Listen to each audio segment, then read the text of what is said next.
हाय लोगोफोर, नोंथांमोनखौ आंनि YouTube चेनेल सोरजिथाय क्रिएटिभिटियाव बरायनानै लाग्रोनाय जालायबाय। दिनै आं मोनसे गोदान भिडिअ लानानै फैलायबाय गोबां गोबावनि उनाव।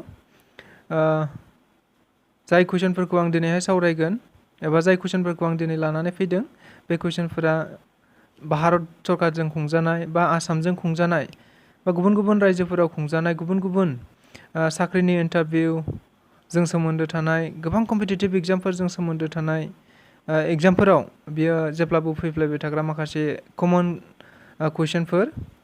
बेनिखायनो नोंथांमोनहा बे कुइसनखौ नायनानै मोजां मोनगोन आरो नायनानै मोजां मोनोब्ला जाहाथे लाइक खालामो, शेयार खालामो आरो साबस्क्राइब खालामनानै लायो। थ' बिदिब्ला जोङो भिडिअ फारसे आवगायनोसै।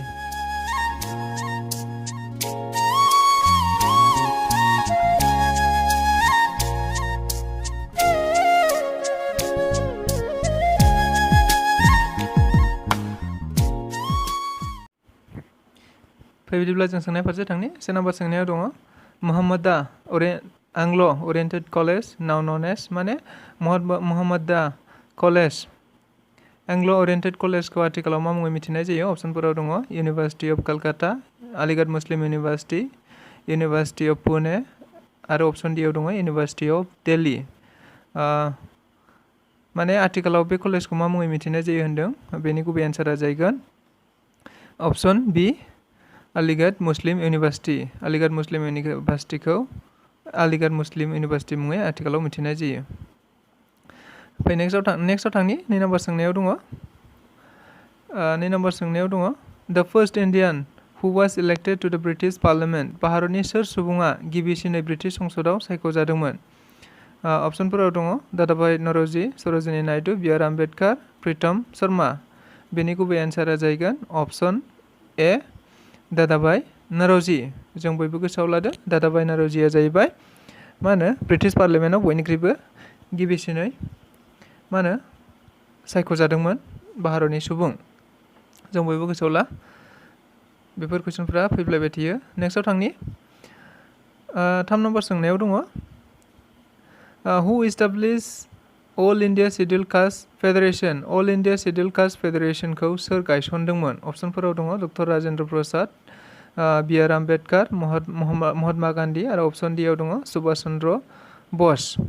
माने all India schedule caste federation, बेनि गुबै एन्सारा जाहैगोन बेखौ सोर गायसनदोंमोन होननानै बुङोब्ला option B, B R Ambedkar. B R आम्बेडकारा अल इन्डिया शिड्युल कास्ट फेडारेशनखौ बि आर आम्बेडकारा गायसननानै होनाय जादोंमोन। नेक्स्टआव दङ 4 नाम्बार सोंनायसिम जोङो थांनि। 4 नाम्बार सोंनायाव दङ हु रट फेभरिट सं अफ महात्मा गान्धी। महात्मा गान्धीनि फेभरिट सं वैष्णव जान 2 मेथाइखौ सोर लिरदोंमोन होननानै बुंदों? महात्मा गान्धीनि मोनसे मोजां मोननाय मेथाइ दङ वैष्णव जान 2। बे बबे माबायाव ओंखारदोंमोन? अप्सनफोरनिफ्राय गुबै एन्सारा जाहैगोन नरसिंह मेहता। अप्सन सी, नरसिंह मेहताया जाहैबाय महात्मा गान्धीनि फेभरिट संखौ लिरदोंमोन। 5 नाम्बार सोंनायाव दङ हु गेभ द टाइटेल सरदार टु वल्लभभाई पटेल। वल्लभभाई पटेलनो सोर सरदार बिमुंखौ होनाय जादोंमोन? अप्सनफोराव दङ महात्मा गान्धी, जवाहरलाल नेहरू, राजेन्द्र प्रसाद जानांगौमोन बियो, आरो अप्सन डिआव दङ बि आर आम्बेडकार। बेनि गुबै एन्सारा जाहैगोन महात्मा गान्धी।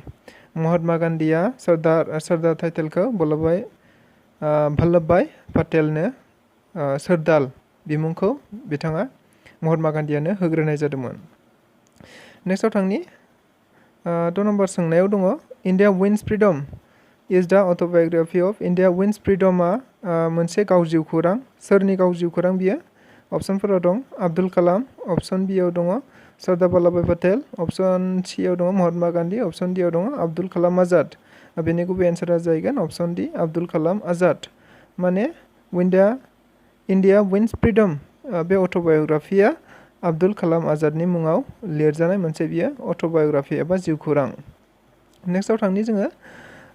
7 नाम्बार सोंनायाव दङ who is known as grand old man of India. भारतनि सोरखौ ग्रेन्ड अल्ड मेन होननानै मिथिनाय जायो? अप्सनफोराव दङ राजेन्द्र प्रसाद, जवाहरलाल नेहरू, बाल गंगाधर तिलक, दादाभाई नौरोजी। माने सोरखौ ओल्ड मैन अफ इंडिया होननानै मिथिनाय जायो बेनि गुबै एन्सारा जाहैगोन अप्शन डी दादाभाई नार'जीखौ जोङो भारतनि ओल्ड मैन होननानै मिथिनाय जायो ग्रैंड ओल्ड मैन होननानै दादाभाई नार'जीखौनो जों मिथिनाय जायो अप्शन डी जों बयबो गोसोआव लादो बियो इम्पर्टेन्ट कुइसन मोनसे नेक्स्टआव थांनि जोङो 9 नम्बर सोंनायाव दङ नेम द फर्स्ट वुमेन प्रेसिडेन्ट अफ कंग्रेसनि गिबि आइजो आफादगिरिया सोरमोन अप्शनफोराव दं प्रतिभा देवी सिंह पाटेल इंदिरा गांधी अन्ना बेसेन्ट आरो सरोजिनी नायडू बेनि गुबै एन्सारा जाहैगोन माने कंग्रेसनि बयनिख्रुइबो गिबि आफादगिरि आइजो गिबि आफादगिरि बेनि गुबै एन्सारा जाहैगोन अप्शन सी सरोजिनी नायडूआनो मा होनो कंग्रेसनि बयनिख्रुइबो गिबिसिन आइजो आफादगिरि एबा प्रेसिडेन्ट नेक्स्टआव थांनि जोङो 9 नम्बर सोंनायाव हु फाउन्डेड द बनारस हिन्दू इउनिभार्सिटिखौ सोर गायसनदोंमोन अप्शनफोराव दङ अप्शन ए आव सरदार वल्लभभाई पटेल अप्शन बी आव राजेंद्र प्रसाद अप्शन सी आव लर्ड बेन्टिक अप्शन डी आव दङ मदन मोहन मालवीय बेनि गुबै एन्सारा जाहैगोन मदन मोहन मालवीया जाहैबाय बनारस हिन्दू इउनिभार्सिटिखौ गायसनदोंमोन जों गोसोआव लाजो अप्शन डी बेनि नेक्स्टआव थांनि जोङो 10 नम्बर सोंनायाव दङ हु रट द इण्डियान ह'म रुल बिजाबखौ सोर लिरदोंमोन अप्शनफोराव दङ राजेंद्र प्रसाद महात्मा गान्धी बाल गंगाधर तिलक आरो अप्शन डी आव दङ जवाहरलाल नेहरू बेनि गुबै एन्सारा जाहैगोन अप्शन बी महात्मा गान्धीया मा होनो इण्डियान ह'म रुल बिजाबखौ बिथां महात्मा गान्धीयानो लिरदोंमोन बेनि गुबै एन्सारा जाहैगोन महात्मा गान्धी अप्शन बी बयबो गोसोआव लादो नेक्स्टआव थांनि जोङो 11 नम्बर सोंनायाव हु फाउन्डेड इण्डियान नेशनेल कंग्रेसखौ सोर गायसननाय जादोंमोन आईएनसी एबा कंग्रेसखौ भारताव सोर गायसनग्रोनाय जादोंमोन अप्शनफोराव दङ ए अ ह्युम एम के गान्धी राजीव गान्धी लर्ड कार्जन जों बयबो मिथिखायो बेखौ अब्लाबो बेनि गुबै एन्सारा जाहैगोन अप्शन ए अ ह्युमानो मा होनो इण्डियान नेशनेल कंग्रेसखौ भारताव गायसनग्रोनाय जादोंमोन बेयो मोनसे पलिटिकल पार्टी जाय पलिटिकल पार्टीखौ ए अ ह्युमा मा होनो एस्टाब्लिश खालामनाय जादोंमोन एबा गायसननाय जादोंमोन 12 नम्बर सोंनायाव दङ हु वाज द पलिटिकल गुरु अफ महात्मा गान्धीनि राजनिति गुरुआ सोरमोन एबा महात्मा गान्धीया सोरखौ राजनिति गुरु हिसाबै मानियोमोन बे जाहैबाय अप्शनाव दङ Annie Besant Gopal Krishna Gokhale A O Hume none of this बेनि गुबै एन्सारा जाहैगोन अप्शन बी गोपाल कृष्ण गोखलेखौ महात्मा गान्धीया गावनि राजनितियारि एबा राजखान्थियारि गुरु होननानै मानिनाय जायोमोन बेयो मोनसे जोबोद इम्पर्टेन्ट कुइसन जों बयबो गोसोआव लादो गोपाल कृष्ण गोखले नेक्स्टआव थांनि जोङो 13 नम्बर सोंनायाव दं व्हेन वाज दिल्ली डिक्लेयार्ड एज द कैपिटल अफ इंडिया दिल्लीखौ माब्ला भारतनि राजधानी महरै गायसननाय जादोंमोन अप्शनफोराव दङ 1911 1912 1913 आरो अप्शन सी आव दङ 1914 माने दाथ' दिल्लीया भारतनि राजधानी आरो बे भारतनि राजधानीखौ माब्ला गायसननाय जादोंमोन एबा बेसेबां मायथाइयाव गायसननाय जादोंमोन अप्शनफोरनिफ्राय गुबै एन्सारा जाहैगोन अप्शन ए 1911 मायथाइयाव दिल्लीखौ भारतनि राजधानी एबा इण्डियान केपिटेल हिसाबै गायसननानै लानाय जादोंमोन जों बयबो मिथिखागौ अब्लाबो खेबसे नायनानै लाबोदो अप्शन ए 1911 मायथाइयाव दिल्लीखौ केपिटेल महरै गायसननानै लानाय जादोंमोन नेक्स्टआव थांनि जोङो 14 नम्बर सोंनायाव दं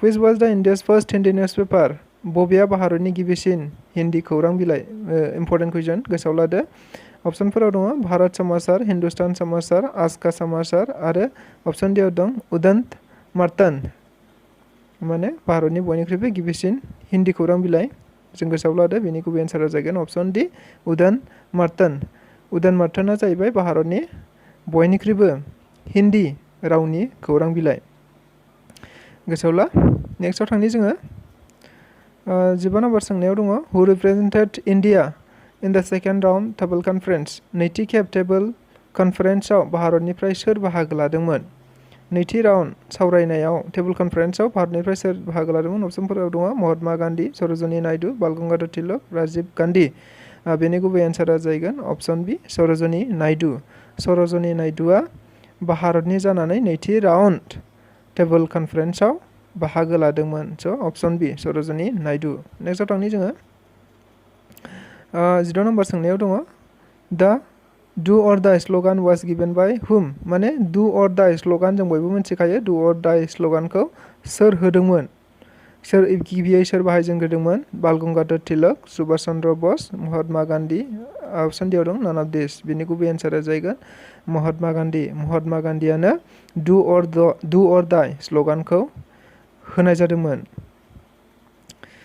नेक्स्टआव थांनि जोङो 17 नम्बर सोंनायाव दं हु स्टार्टेड द first English news paper India भारतआव इंराजि खौरां बिलाइखौ सोर गिबियै जागायजेनदोंमोन अप्शनफोराव दङ डायार अप्शन बियाव दङ जे.ए. हिक्की अप्शन सियाव दङ लर्ड डेलहाउसी अप्शन डियाव दङ क्लाइमेन्ट एटेल बेनि गुबै एन्सारा जाहैगोन अप्शन बि जे.ए. हिक्कीयानो मानो भारतआव बयनिख्रुइबो गिबिसिन इंलिश खौरां बिलाइखौ एबा इंराजि खौरां बिलाइखौ बिथांमोना जागायजेनदोंमोन नेक्स्टआव थांनि जोङो 18 नम्बर सोंनायाव दं हु वाज द अरिजिनेल नाम अफ स्वामी दयानन्द सरस्वती स्वामी दयानन्द सरस्वतीनि गुबै मुङा मामोन होननानै बुंदों अप्शनफोराव दङ मुला शंकर विजय सिंह स्वामी विवेकानन्द आरो अप्शन डियाव दङ नान अफ दिस एबा मोनसेबो नङा बेनि गुबै एन्सारा जाहैगोन अप्शन ए मुला शंकर मा होनो स्वामी दयानन्द सरस्वतीनि गुबै मुङा जाहैबाय मुला शंकर गोसोआव ला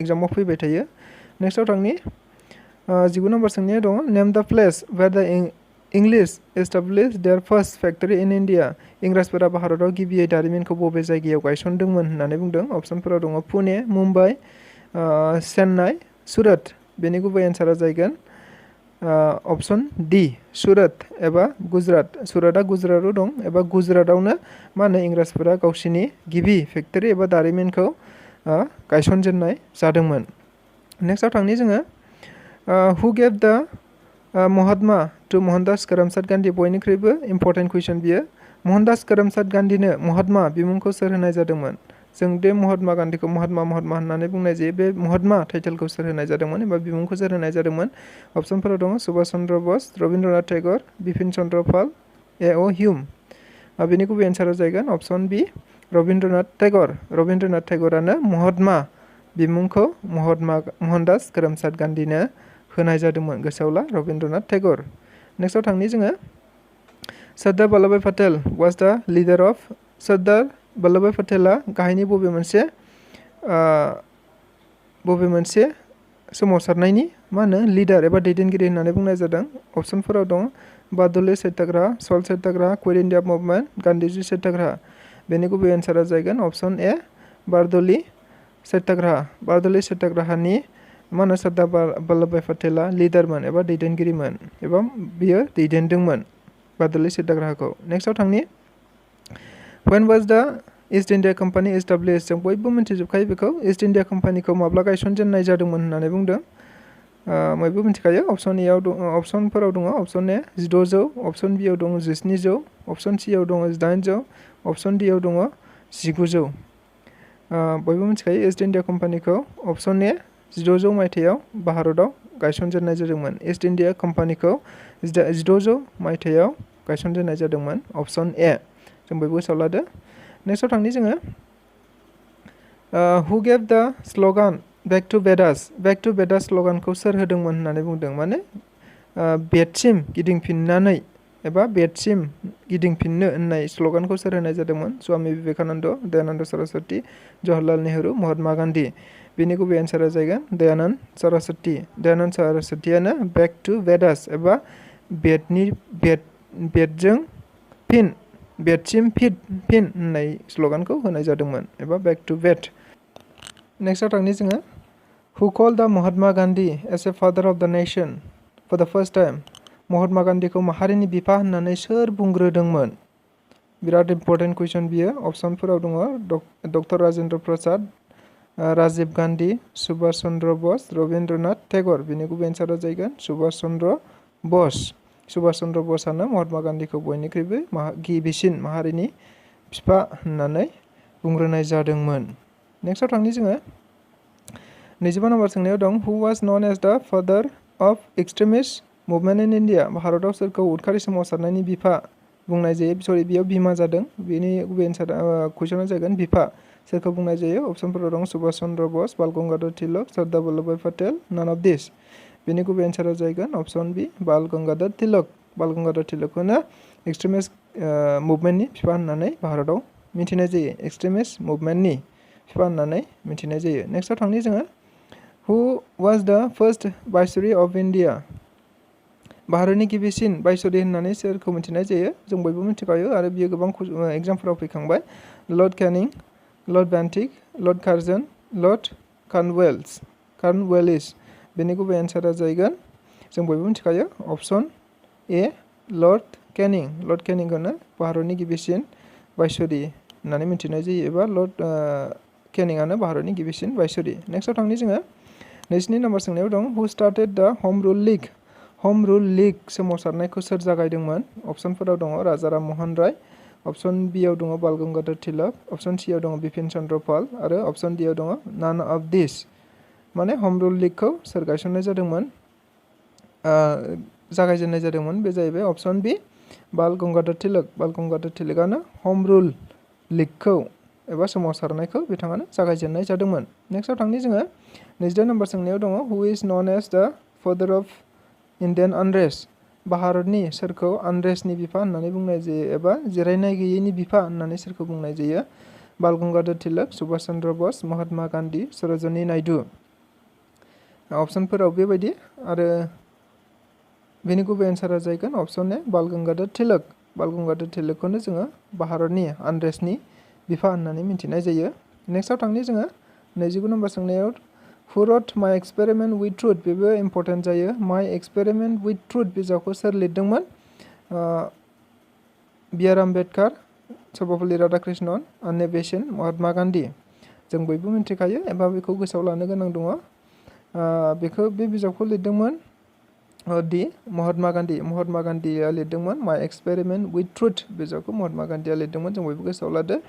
नेक्स्टआव थांनि एबा दिनैनि बयनिख्रुइबो जोबथा कुइसन 30 नम्बर द सं बन्दे मातरम अकार्स इन फेसबुक। बेबो बिराद इम्परटेन्ट। बन्दे मातरम मेथाइया बबे बिजाबाव एबा मा बिजाबाव ओंखारदोंमोन होननानै बुंदों? अप्सनाव दङ आनन्द मठ, माइ एक्सपेरिमेन्ट उइथ ट्रुथ, अप्सन सियाव दङ India wins freedom and option डियाव दङ नान अफ दिस। बिराद इम्परटेन्ट कुइसन बियो। गोबां एग्जामफोराव हयथ' बियो फैबाय आरो गोबां फरायसाफ्रानो बेखौ हाया। बेनि गुबै एन्सारा जागोन आनन्द मठ। आनन्द मठ बिजाबावनो बन्दे मातरम मेथाइया ओंखारदोंमोन। स' लोगोफोर आंनि भिडिअखौ सिगांनिफ्राय जोबजासिम नायनायनि थाखाय गोजोननाय थाबाय।